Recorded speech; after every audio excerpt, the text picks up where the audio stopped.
जोहार, नमस्कार। देख रहे हैं आप द भारत मित्र। आपके साथ मैं आरती सिंह और मेरे साथ हैं सहयोगी Chittaranjan. BFCL, Bihar foundry and casting limited, यही नाम है इस कंपनी का। लेकिन BFCL कैसे नियम कानून को ताक पर रखकर ये कंपनी चला रहा है, ये तस्वीरें आप पिछले कई महीनों से लगातार देख रहे होंगे। वहां पर लोगों ने तो बाकायदा जैसी तस्वीरें भेजी, अगर आपके सामने अगर वैसी तस्वीर आ जाए तो शायद आपको ये महसूस होगा कि जिंदगी नर्क जैसी हो गई है। सांस लेने तक में लोगों को दिक्कतें हो रही हैं, धूल से पूरा इलाका भर गया है। अब आप सोचिए कि लोग ऐसे में कैसे जिंदा रहते होंगे, कैसे अपना जीवन जी रहे होंगे। लेकिन एक बार फिर से तस्वीर हम आपको दिखाना चाहते हैं। ये तस्वीर देखिए, और तस्वीर इसलिए हम दिखाना चाहते हैं कि तमाम सवाल उठाने के बावजूद भी, यहां तक कि सरकार की तरफ से भी ये कहा गया कि जल्द ही इस पर लगाम लगाई जाएगी, उसके बावजूद BFCL के अधिकारी चैन की नींद ले रहे हैं, क्योंकि उन्हें पता है कि उनके खिलाफ कोई एक्शन होगा ही नहीं। चाहे वो नियमों की तीसरी कर दे, नियम कानून को कुछ भी, वो उसके खिलाफ वो कैसे भी अपना सब कुछ चलाते रहे, उन्हें कोई फर्क नहीं पड़ने वाला, क्योंकि सब कुछ उनकी जेब में है भाई। प्रशासन से लेकर पुलिस तक सब कंपनियां अपने जेब में लेकर चल रही हैं। और अगर मेरा सवाल अगर गलत है तो आप बताइए कि अगर उनकी जेब में नहीं है तो फिर उसके खिलाफ एक्शन क्यों नहीं लिया जा रहा? क्यों वहां के लोग जहरीले हवा में सांस लेने को मजबूर हैं? क्यों उनके खिलाफ कोई एक्शन नहीं होता? और अब इसी को लेकर तो बाबूलाल मरांडी ने भी सवाल उठाया, विपक्ष भी सवाल उठा रहा है। और ये पहली दफा नहीं है जब विपक्ष ने सवाल उठाया, पिछले कई महीनों से ये सवाल उठाए जा रहे हैं। लेकिन ऐसा क्या है कि बिहार फाउंड्री कास्टिंग लिमिटेड के खिलाफ कोई सख्त कार्रवाई नहीं हो पाती? भाई कुछ तो रहा होगा। अब ये तस्वीर पहले आप देख लीजिए, ये पूरी तस्वीर आप देख रहे होंगे। अब पिछले दिनों की भी तस्वीर आप देख लीजिए, वो भी तस्वीर हम आपको दिखाते हैं। ये दोनों तस्वीर देखिए। इन तस्वीरों को देखकर क्या आपका खून नहीं खौलता? क्या आपको गुस्सा नहीं आता?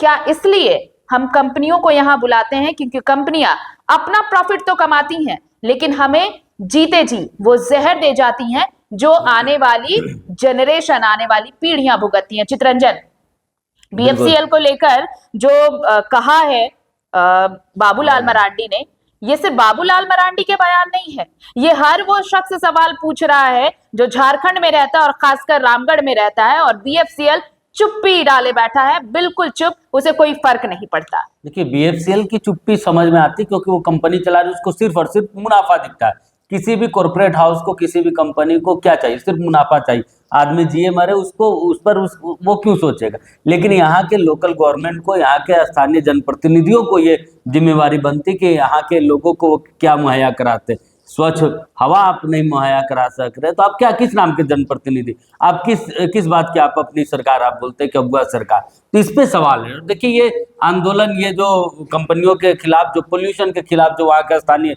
आंदोलन कर रहे हैं, सिर्फ 2-3 महीने से नहीं बल्कि पिछले 1 साल से भी ज्यादा वक्त से वहां पे आंदोलन प्रदर्शन चल रहा है कंपनियों को लेकर लगातार। हाल के दिनों में देखा होगा कि एक वहां के स्थानीय पत्रकार ने एक वीडियो बनाया था जिस तरीके से कहा जा रहा है कि पोल्यूशन नहीं किया जाता। ये सिर्फ आरोप वहां का स्थानीय लोग जो है पॉलिटिक्स कर रहे हैं, लोकल राजनीति कर रहे हैं, जिसके कारण ये आरोप लगाया जाए। उसके बाद उस पत्रकार ने कैसे वो पूरा पेड़ और झाड़ों के साथ वो पोल्यूशन दिखाया था कि कैसे लोग मजबूर है यहाँ जहरीली सांस लेने। और देखिए, आपको सबको लगता है कि क्या हो रहा, पोल्यूशन है उस आसपास, जी नहीं, बल्कि वो हवा में घुलते के साथ उस लगभग वो 10 किलोमीटर का रेडियस में वो पूरा पोल्यूटेड एरिया हो जाता है। और इसके बाद देखिए, सिर्फ पोल्यूशन, ऐसा नहीं कि पोल्यूशन हो रहा है, इससे कोई जान मान की नुकसान नहीं है।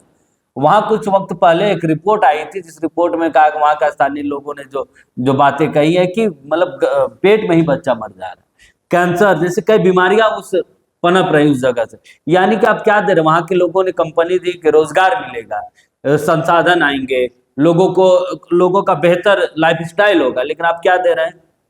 मौत दे रहे हैं, बीमारी दे रहे हैं, पोल्यूटेड हवा दे रहे हैं।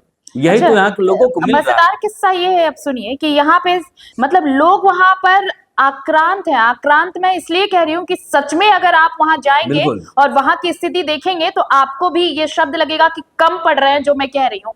आप ये सोचिए, सिंपल हम लोग एक 2 व्हीलर भी, आप छोड़िए 4 व्हीलर मारी गोली, सिंपल आप एक स्कूटी या स्कूटर भी अगर आप रखते हैं ना, तो अगर आपने पोल्यूशन चेक नहीं कराया, अगर वो फेल है, तो फिर आपके ऊपर एक्शन ले लिया जाएगा, बिल्कुल आप पे जुर्माना लगा दिया जाएगा। यही होता है ना भाई, बिल्कुल, पोल्यूशन फेल हुआ मतलब कि आप गए, मतलब आपने पाप कर दिया, आपने लग रहा है कि भारत पाकिस्तान का बॉर्डर लाग और दिया। सबसे बड़ी बात कि अगर आप चौक चेकनाका या फिर चौक चौराहे पर पकड़ेगा तो आपको ऐसे साइड कर दिया जाएगा कि आप सबसे बड़े क्रिमिनल हैं या टेररिस्ट हैं, बिल्कुल। जिनको डिटेन किया है ट्रैफिक पुलिस ने। लेकिन भैया जब एक छोटी सी गाड़ी से निकलता धुआं लोगों के लिए परेशानी का सबब हो सकता है, तो बीएफसीएल की कंपनी से जो जहरीला धुआं निकल रहा है, जो पोल्यूशन वहां फैल रहा है, क्या वो असर नहीं करता आप पर? क्या वो अमृत बांट रहा है लोगों में? उस पर आप एक्शन क्यों नहीं लेते? क्या उसकी मॉनिटरिंग के लिए कोई संस्था नहीं है, कोई सिस्टम नहीं है? एक गाड़ी के पोल्यूशन चेक के लिए तो आपने पूरा सिस्टम लगा रखा है कि आप किसी चेक नाके पे खड़े हो जाइए, अगर चौक चौराहे पर भी अगर आपका पता चल गया तो भाई आप साइड हो लीजिए, गाड़ी साइड करिए। कंपनी को पूछने वाला कोई नहीं है। कानून भी जो है ना वो दो तरीके से होता है, गरीबों के लिए अलग, अमीरों के लिए अलग। ऐसा क्योंकि आपको ऐसी कई चीजें, कई मामलों में इस तरीके की तस्वीर दिखेगी। यही जो घटना रामगढ़ में घट रही है, वही कोई कंपनी, आप सीएम जो कांके रोड है या फिर जो वीवीआईपी मूवमेंट जहाँ से होते हैं, क्या इस तरीके की कंपनियां कोई चला सकता है क्या? कांके रोड में कोई कंपनी इस तरीके का पोल्यूशन कर सकता है क्या? क्यों नहीं करे? क्योंकि भाई वहाँ माननीय का आवास है वहाँ पे, या फिर स्मार्ट सिटी जो बन रहा है जहाँ विधायकों का आवास बन रहा है, वो आसपास में ऐसा कोई कंपनी या कोई भी पोल्यूशन कर सकता है। सामान्य तौर पे जिस गाड़ी का ज्यादा धुआं निकलता है उस गाड़ी को आप लेकर चल जाएंगे तो लगता है वो गाड़ी आपके रख ली जाएगी, वो कबाड़ में बेच दिया जाएगा, मैं तो कह रही हूँ लाखों का फाइन ना भी काला धुआं करेगा, अगर आपका पोल्यूशन फेल है ना, आप सोचिए तो फिर आपके ऊपर क्या कार्रवाई होगी आप सोचिए। अब सोचिए कंपनी से लोग त्रस्त है, उसे बेकम बना, और एक दो कंपनियां हैं वहां से लोग त्रस्त है, वहां के स्थानीय त्रस्त है कि भाई मुझे वो, उनकी सिर्फ इतनी सी मांग है कि मुझे हवा जो है स्वस्थ, अच्छी हवा, साफ सुथरी हवा हमें सांस लेने। चित्रंजन, मेरा सवाल है कि आखिर बीएफसीएल सुन क्यों नहीं रहा?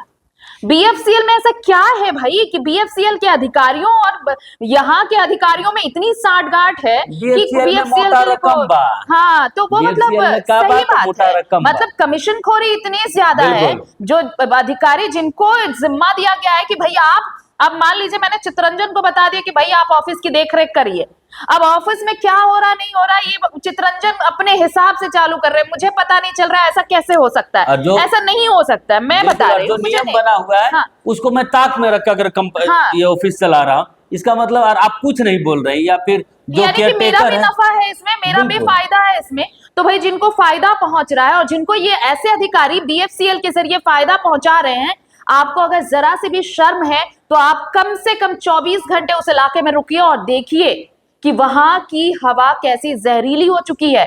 लोग सांस ले रहे हैं तो सांस वो जिंदगी के लिए नहीं ले रहे हैं, हर एक सांस उन्हें मौत के करीब पहुंचा रही है। आपको शर्म नहीं आती तो आप जाकर देखिए, समझिए, और कैसी जिंदगी लोग वहां जी रहे हैं। देखिए बीएफसीएल अपनी मनमानी कर रहा है, नोटों की छपाई तो हो रही है, उनकी कंपनी तो चल रही है भाई, उनकी जेबें तो भर रही हैं, लेकिन यहाँ जो लोग मर रहे हैं उनका जिम्मेदार कौन है? उनको कौन देखेगा? सरकार, अगर आप एक गाड़ी के पोल्यूशन के नाम पर इतने जुर्माने और इतने टैक्स और इतने ये सब भरवा सकते हैं, तो एक कंपनी से तो सवाल पूछा ही जा सकता है कि अगर आप लोगों में मौत बांट रहे हैं तो कार्रवाई आपके खिलाफ क्यों ना होनी चाहिए ना। और अगर आपको भी लगता है, आप दर्शकों को भी लगता है कि कार्रवाई होनी चाहिए, तो इस वीडियो को शेयर करिए, लाइक कीजिए, अपने कमेंट्स डालिए और पूछिए सरकार से कि सरकार इस मामले में चुप क्यों है। भाई वहां के जनप्रतिनिधि क्या कर रहे हैं? रामगढ़ में विधायक, सांसद, वहां क्या कोई भी नहीं है जो वहां के लोगों का दर्द समझ सके? बीएफसीएल पर आखिर एक्शन लेगा कौन? बीएफसीएल पर आखिर लगाम लगाएगा कौन? ये सवाल तो पूछा जाना चाहिए कि बीएफसीएल आखिर अपनी मनमानी क्यों कर रहा है और कैसे कर रहा है, किसका हाथ है बीएफसीएल के सर पर। नमस्कार, जोहार।